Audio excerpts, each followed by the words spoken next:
கரூரில் உயிரிழந்தவர்களின் குடும்பங்களுக்கு அரசு வேலை வழங்குவதை எதிர்த்து தாக்கல் செய்யப்பட்ட மனுவின் விசாரணை நடைபெற்று வருகிறது. அது தொடர்பான அண்மை செய்தியை பார்க்கிறோம். இது அரசியல் மேடை அல்ல, பொது மேடை அல்ல, கவனமாக பேசுங்கள் என்று நீதிபதிகள் தெரிவித்திருக்கிறார்கள். இது தொடர்பாக மனுதாரருக்கு நீதிபதிகள் கண்டனம் தெரிவித்திருக்கிறார்கள். அரசு பணி வழங்குவதை எதிர்த்த வழக்கில் மனுதாரருக்கு கண்டனம் தெரிவித்திருக்கிறார்கள். இது தொடர்பான கூடுதல் விவரங்களை செய்தியாளர் மணிகண்ட பிரபுவிடம் கேட்டு பெறலாம். மணிகண்ட பிரபு, தற்போது மனுதாரருக்கு நீதிபதிகள் கண்டனம் அப்படிங்கிற அண்மை செய்தியை பார்க்கிறோம். என்ன நடந்தது? விக்னேஷ், கரூர் கூட்ட நெரிசலில் சிக்கி உயிரிழந்தவர்களின் குடும்பத்திற்கு அரசு பணி வழங்குவதை எதிர்த்து இந்த மனுக்கள் தாக்கல் செய்யப்பட்டிருந்தது.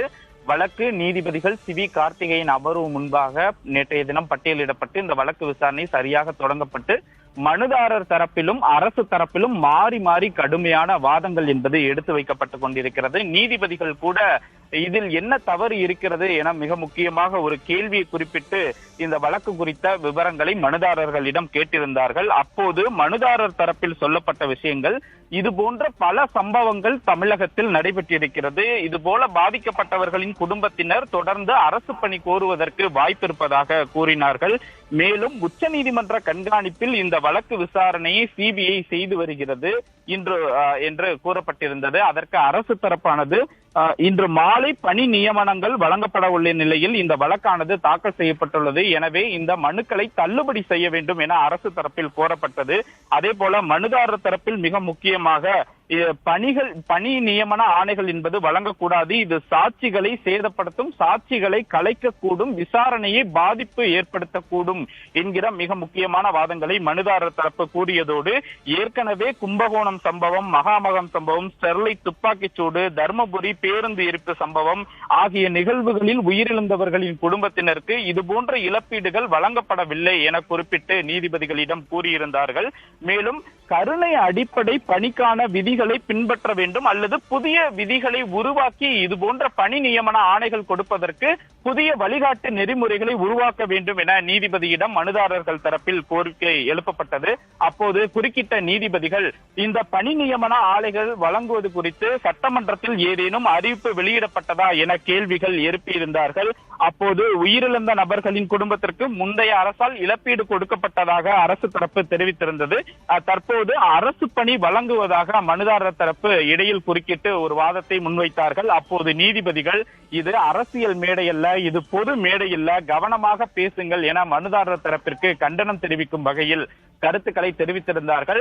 நீதிபதிகளும் தங்களுக்கான சந்தேகங்களை, குறிப்பாக அரசு பணி வழங்குவது தொடர்பான தங்களது சந்தேகங்களை அரசு தரப்பு வழக்கறிஞர்களிடம் கேட்டறிந்து வருகிறார்கள். இந்த வழக்கை பொறுத்தமட்டில் பாதிக்கப்பட்ட குடும்பங்களுக்கு அரசு பணியை நேரடியாக வழங்குவதில் என்னென்ன சிக்கல்கள் இருக்கிறது என்பது குறித்து மனுதாரர் தரப்பு ஆதாரங்களோடு குறிப்பிட்டு பேசி வருகிறார்கள்.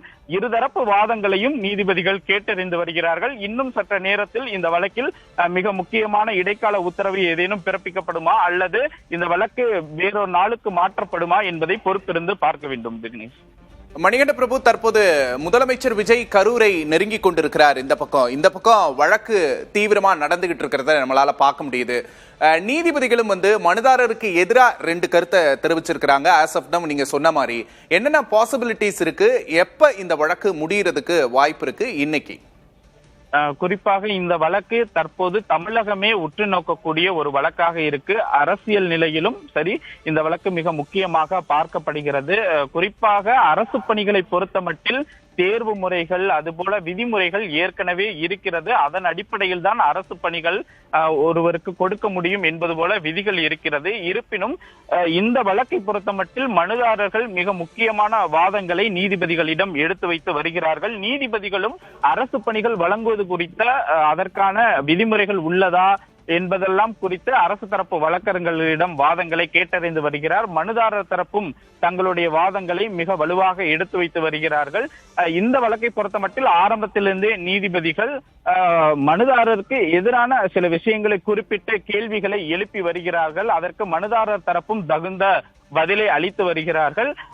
இந்த வழக்கை பொறுத்த மட்டில் தகுந்த விதிமுறைகள் இருக்குமேயானால் இந்த மனு தள்ளுபடி செய்யப்பட அதிக வாய்ப்பு இருக்கிறது. இருப்பினும் இந்த வழக்கில் ஒரு சில சிக்கல்கள் இருக்குமானால் வழக்கில் சில வழிகாட்டுதல்களை பின்பற்ற கூறி தீர்ப்பு அல்லது உத்தரவு பிறப்பிக்கப்படக்கூடிய வாய்ப்பும் இருக்கிறது. இருப்பினும் இருதரப்பு வாதங்களையும் முழுமையாக கேட்டறிந்த பிறகே இந்த வழக்கின் இறுதி முடிவை நீதிபதிகள் எடுக்க உள்ளார்கள். சரி, தற்போதைய விவரங்களுக்கு நன்றி மணிகண்ட பிரபு. ஒரு பக்கம் முதலமைச்சர் விஜய் கரூர் துயரச் சம்பவத்தில் பாதிக்கப்பட்ட 31 பேருக்கு பணி நியமன ஆணைகளை வழங்குவதற்காக கரூர் நோக்கி சென்று கொண்டிருக்கிறார். இன்னொரு பக்கம் மதுரை உயர்நீதிமன்ற அமர்வில் இவர்களுக்கு அரசு வேலை வழங்கக்கூடாது என்பதை எதிர்த்த வழக்கில் விறுவிறுப்பான விசாரணை நடந்து வருகிறது.